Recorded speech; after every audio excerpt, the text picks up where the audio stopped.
Hello viewers, welcome to yet another video of the online engineering and science tutors. Today we'll be looking at blast furnace, and as you can see we have numerous outlines that we are going to cover. So the first one here is description of the blast furnace. So what is this blast furnace? Blast furnace is a type of heating equipment which is meant for melting of iron. The end product of blast iron is pig iron. So let's quickly move into the description of the blast furnace.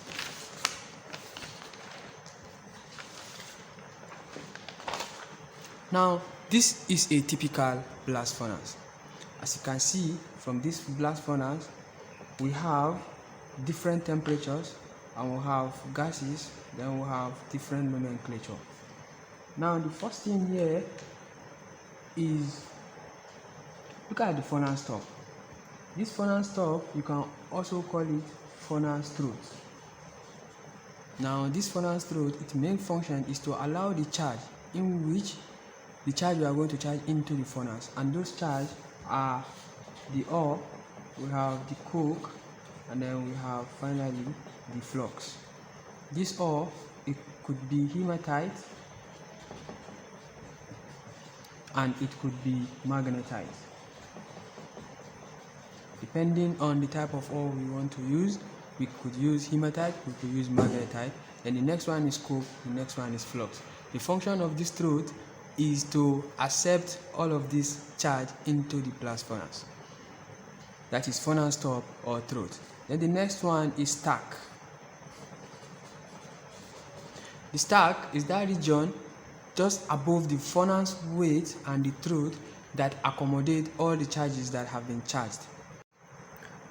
Now, this blast furnace is made up of steel.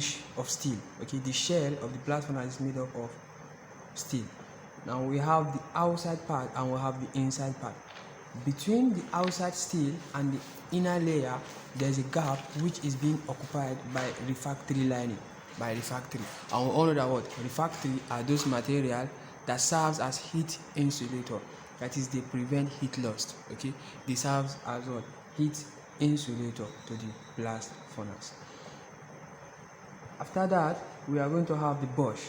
This bush is the hottest region of this blast furnace because it is where combustion reaction occurs. How? This is the region where the carbon that is being gotten from the coke come in contact with the oxygen from the preheated air blast to form an exothermic reaction. That is carbon plus oxygen to form carbon 4 oxide plus heat. So this heat generated here is a very big deal heat which is used in the reduction. Another part is this tap hole. This tap hole, which is inside this crucible. This is our crucible, and this crucible accommodates our molten metal. When melting started, the molten metal trickles down to the crucible, and it is the crucible that molten metal gets collected, after which the tap hole will be opened and the molten metal will be tapped. And we have this small bell and the large bell. This small and large bell are made in such a way that we have alternating opening just to prevent heat, just to prevent the escape of gases. Okay, the gases that tends to move upward, we have the nitrogen, we have the hydrogen, we have the carbon 4 oxide. These gases are at high temperature and we don't want them to leave. In fact, not at this very particular moment. So they are responsible for the upward movement of this heat generated from this exothermic reaction. When they are allowed to pass, therefore no heat will be moved upward because it is these gases that are responsible for the movement of this heat generated. And when you allow them to move out, therefore heat will be lost, and that is what we don't want. Now, this small bell and large bell are open alternatively, in such a way that when the large bell opens, the smaller bell is closed, or when the small bell is open, the large bell is open, just to minimize or to eradicate the escape of gases. The operations of the blast furnace is similar to that operation of the rotary kiln, in the sense that in both processes there exist chemical reactions. Okay, we have reduction of ores either from magnetite to hematite or from hematite to magnetite down to wustite before we can now obtain finally our molten iron in the case of blast furnace. And in the case of rotary kiln, we obtain our DRI iron, that is directly reduced iron. So the operations of this blast furnace, since we've seen how the blast furnace is, we all know that the charge are being charged from the throat of the blast furnace. It gets into the stack. From the stack, we are going to have different layers, and the first layer will be layer of ore, followed by layer of coke, from which carbon is obtained, or after which we are going to have layers of flux. Now, when this has been done, remember we charge in our air blast through a nozzle. This air is oxygen. Okay, now it is this air that will now react with carbon gotten from coke to reduce this ore. But remember, the carbon must first react with oxygen to produce carbon 4 oxide plus heat.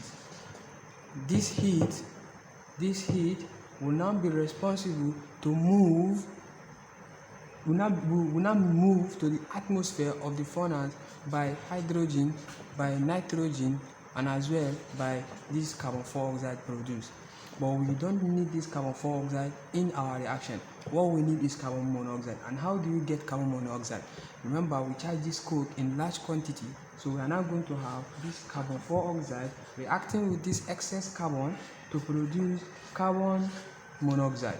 This reaction is not balanced, but if I add 2 here, it is balanced now. So this is our reducing agent.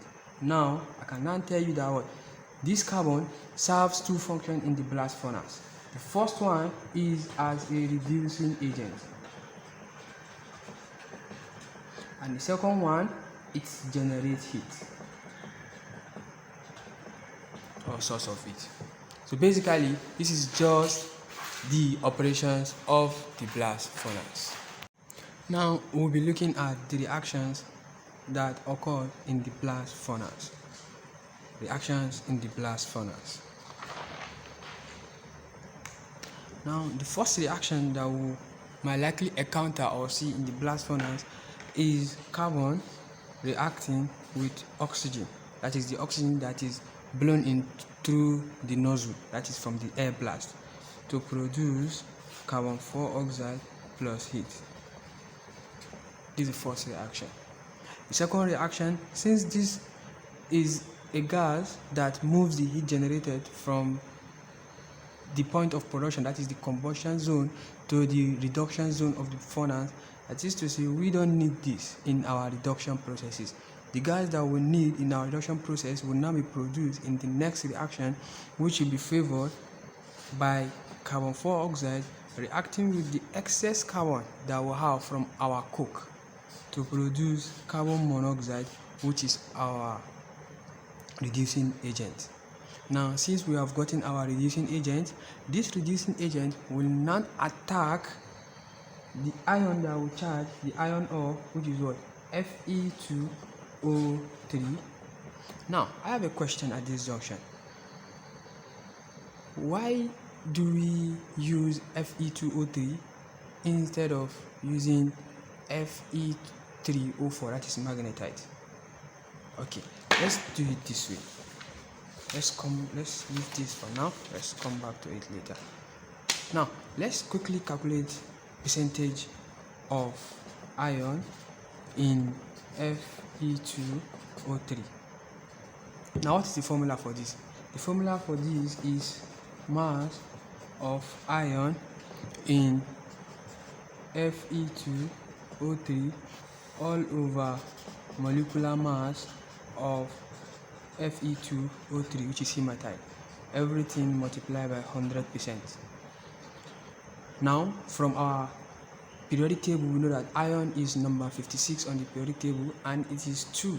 We have 2 atoms of iron here, so we are going to have 56 times 2 because we said mass of iron in hematite all over. What is molecular mass of hematite? Molecular mass is 56 times 2 plus 16, that is the mass of oxygen, times 3 because we have 3 atoms of oxygen here. Everything multiplied by 100%. 56 times 2, we are going to have 112, yes, all over 56 times 2 again, 112 plus, what is 16 times 3? 16 times 3 should be 48, yes, 48 times 100%, right, 112 all over 112 plus this plus 48, we are going to have 160 times 100%. Now punching our calculator, 112 divided by 112 divided by 160, we are going to have 0.7, then multiply by 100%, which is now what? 70%. Therefore, this is the amount of iron in hematite. Now let's get that for iron in magnetite. So same thing, percentage of iron in Fe3O4 is calculated by mass of iron in Fe3O4 all over the mass of hematite multiplied by 100%, okay, which is equals to, what is the mass of iron in magnetite? The mass of iron is 56 times 3 because we have 3 atoms of iron in magnetite all over the mass of iron 56 times 3 plus oxygen 16 times 4, right, everything multiplied by 100%, right. So we're now going to have is equals to 56 times 3 is what? 56 times 3 is going to give us 168 all over 168 again plus 16 times 4 is going to give us 64 times 100%, which is equals to 168 all over 168 plus 64, we are going to have 232 times 100%. This is equals to, this divided by this, we are going to have 72.4%. Approximately, we are going to have 72%. Now, if you bring this and then you compare, look, the percentage of iron in hematite is 70% and the percentage of iron in magnetite is 72%. But why do we always see in literature, in text, that they always use hematite instead of magnetite? Why? That is a question we will likely answer at the end of this chapter. Stay tuned.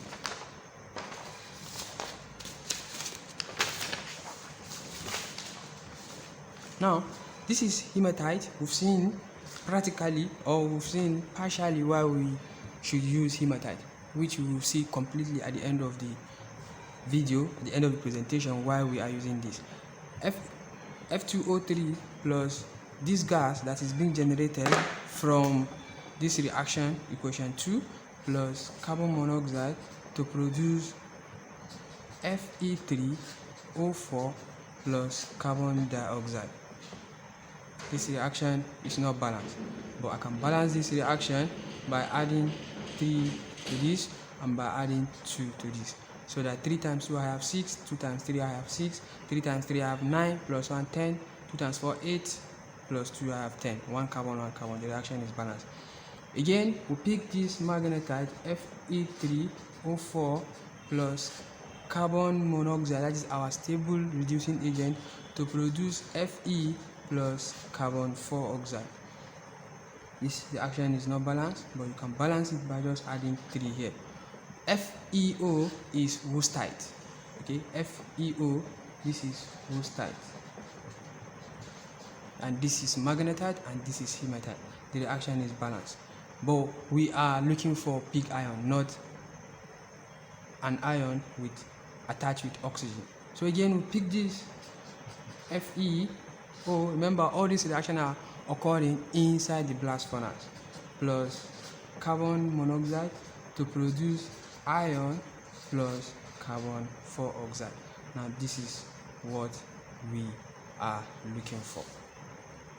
So this is the reaction between the gases, the gas, that is oxygen, that is being blown in through the nozzle, plus the flux, plus the carbon that is being ejected, which is injected as a form of coke, plus the ore, which is hematite, that is being ejected through the blast throat.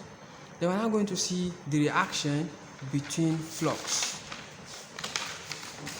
What is the reaction of flux? Now remember, in the beginning we said we charge in ore, we charge in coke, and then we charge in flux. Now what is the function of this flux? The function of this flux is to facilitate the production of slag. And slag is an unwanted important material in the blast furnace. We don't want it in the blast furnace, but it is very useful outside the blast furnace, because you can use it in the cement industry, you can use it in road production. Yes, they can use it in road production. Now, how do you produce this slag? Slag is produced when you react your flux plus the gangue, that is the impurities. When you react them together, you are going to have slag. Example of slag of flux that we can charge in: you can charge in dolomite, you can charge in limestone. So let's assume we charge in lime, and the formula for lime is calcium oxide plus our gangue. One of the gangue is sand, that is silicon oxide. What are we going to have? We are going to have this compound, calcium silicate. Okay, we are going to have this compound.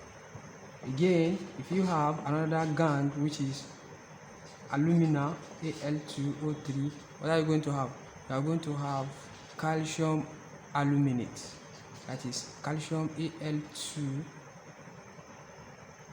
Okay, yes, calcium aluminate. So this is the reaction that you are going to see in the blast furnace. This is the reaction you are going to see, or the reaction that occurs in the blast furnace. When you have your carbon reacting with oxygen, you have carbon plus heat. When you have carbon 4 oxide plus heat, this heat is being carried to the rest of the blast furnace by carbon 4 oxide, by nitrogen, and by hydrogen. Then we have this carbon 4 oxide reacting with excess carbon from coke to produce carbon monoxide, that is our reducing agent. It is this carbon monoxide that will now attack the descending ore, which is hematite. Now, in our blast furnace, this is how it works. Our charge is coming in this direction. That is our charge. And when I say charge, I'm referring to these three: the ore, the coke, and the flux.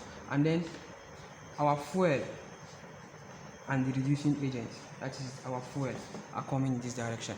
Now, when you have a direction of charge and fuel in opposite, you call that type of movement, you call it concurrent movement.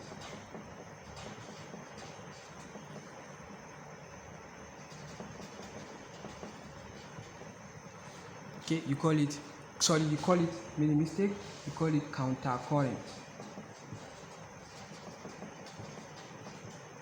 not co-current. When the movement of the charge and the fuel are not in the same direction, you call that of movement counter current. But when the movement are in the same direction, you call it co-current.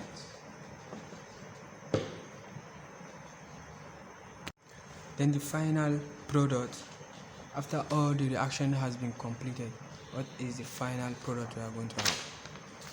Of course, the final product for blast furnace is the pig iron. Why do we call it pig iron? Because it has high amount of impurities in it. Okay, you cannot use it directly for some applications or in some places. That is why it is termed pig iron. It contains impurities. But when I say impurities, I do not mean physical impurities. I mean the entrapped gases. Now we have carbon. Carbon is in percentage of 3.5 to 4.5%. Oh, this is very way too big. Carbon content. Okay, let's look at, I know you are familiar with this. Yes, draw this.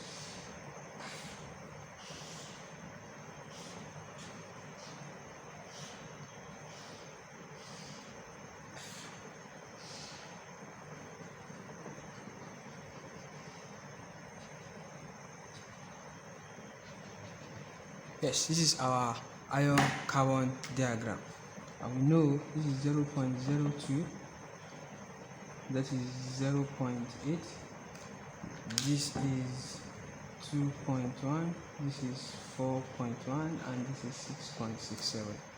And we remember that from this region to this region we have a particular material.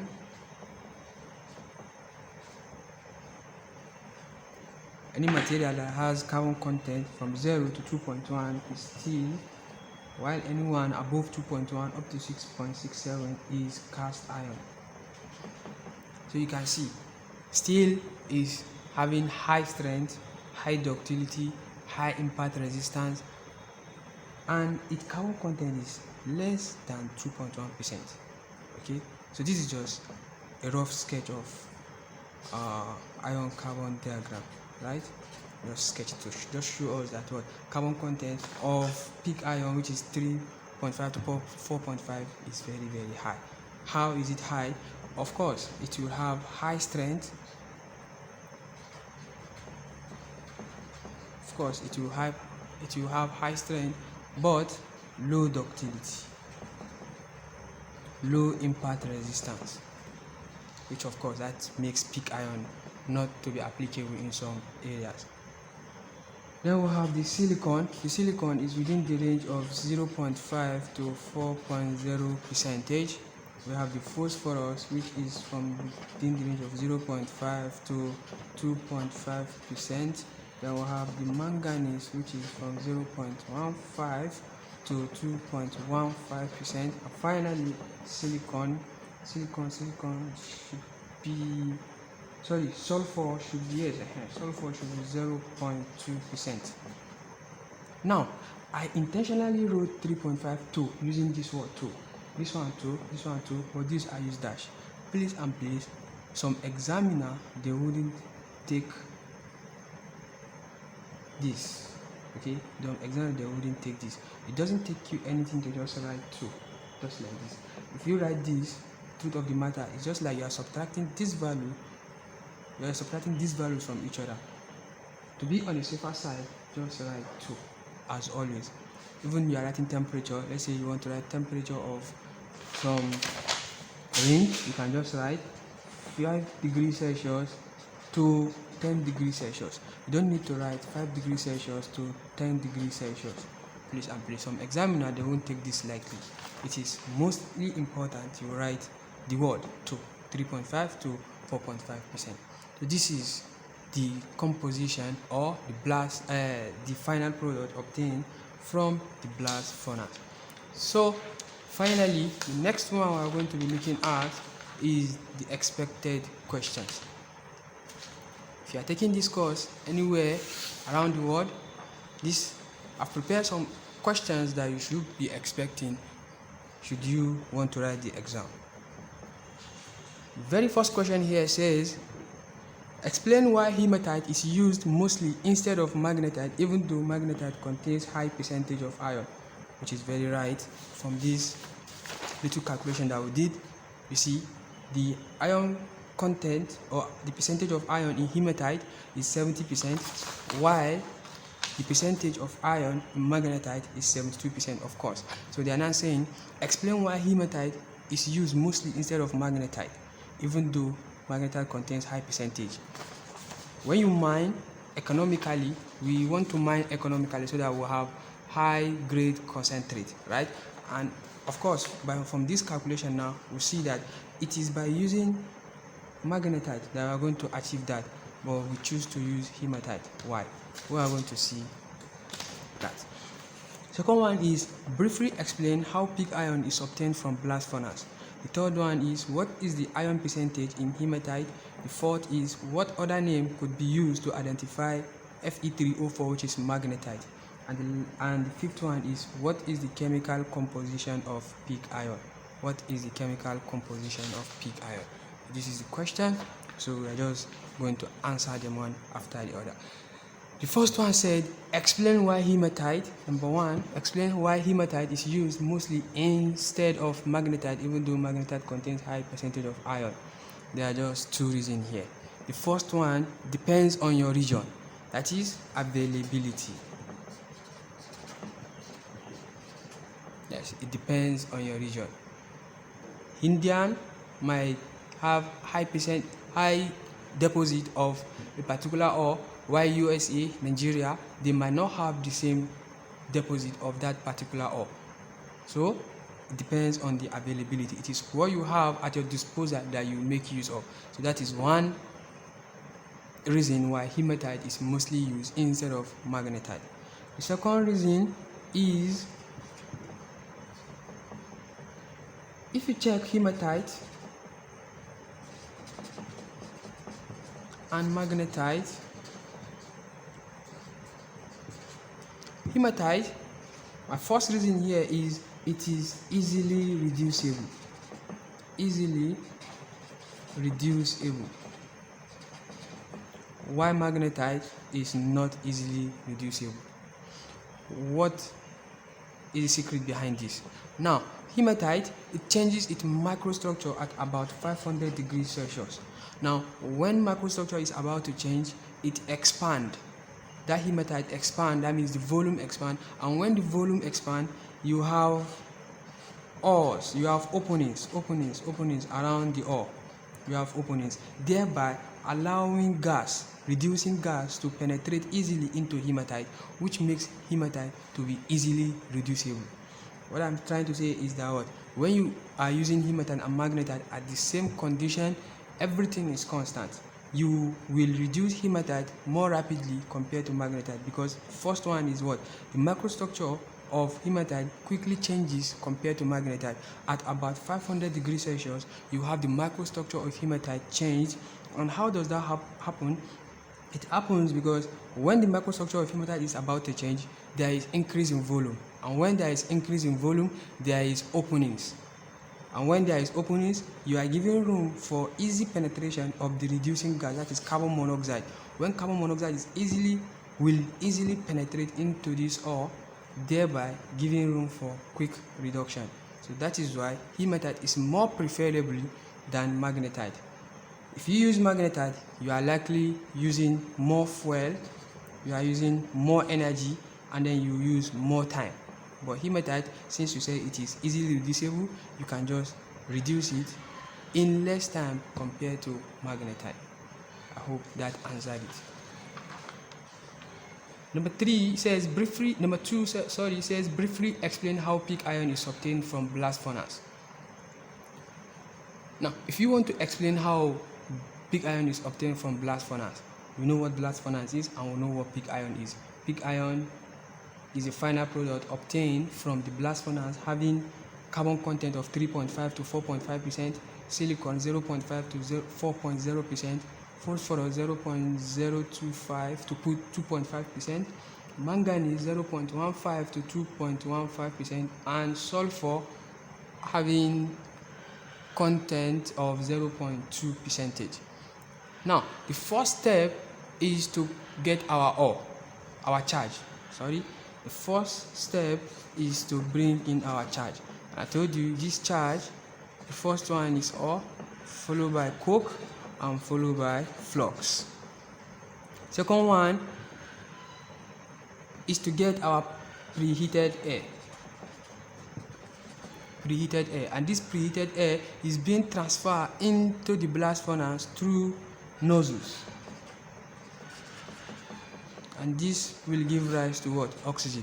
From here, we are going to have Fe2 O3, here we are going to have carbon, here we are going to have lime, calcium oxide, here we are going to have oxygen. Number 3, the next step is we are going to have preheating of our charge. Preheating of charge. I'm just summarizing these steps so that when you are writing, you just put them together and put it in your own understanding. But first thing, you need to get your charge, and this charge comprises of 3 items which are listed here. Then you need the preheated air, which will be ejected into the blast furnace through nozzles, and this is oxygen, of course. Then we have the preheating of the charge. The charge must be preheated. Remember, we are charging in a material at room temperature, and this blast furnace we are talking about operate at a temperature of about above 1500 degrees Celsius, because at the Bosch you are having temperature of 1700 degrees Celsius. Yes, and we know that what iron melts at 1540 from the iron phase diagram. Iron melts at 1540 degrees Celsius. So you are operating above 1500 degrees Celsius. So you need to charge. You need to preheat the charge. You need to preheat. Then from there, you are now going to have the reactions that occurs. And this reaction that occurs, we've seen them severally. That is the reaction that occurs in the blast furnace. We have the carbon reacting with the oxygen that is gotten from the nozzles, from the carbon which is gotten from the coke, okay? And then we have these reactions, the second reaction. Then this carbon monoxide, which is coming from the downside of the blast furnace, meets the descending ore, which is hematite, and then it gets reduced to magnetite, after which magnetite gets reduced by carbon monoxide to wustite. Finally, wustite gets reduced to iron, which is what our pig iron. So that is all about that in brief, so you can just put these points together and give your own explanation. Now the next one is, what is the iron percentage in hematite? That is a straightforward one. The iron percentage in hematite is 70%, or you say 0.07. That is very straightforward question, right? And the other one, which is magnetite, is 72.4%, or 0.724. And the last one is, what is the chemical composition of pig iron? Chemical composition of pig iron. Okay, that is, you tell us what is the chemical composition of pig iron. That is carbon, silicon, manganese, sulfur, and phosphorus. Carbon, is 3.5 to 4.5%. Then we have silicon, which is 0.5 to 4.0%. Manganese is 0.15 to 2.15%. Sulfur is 0.2, yes. And then lastly, phosphorus is 0.025 to 2.5%. So that is all about blast furnace. Please, if you like this video, like and comment, and if you are a new viewer, please kindly subscribe. Thank you for watching. See you in my next video.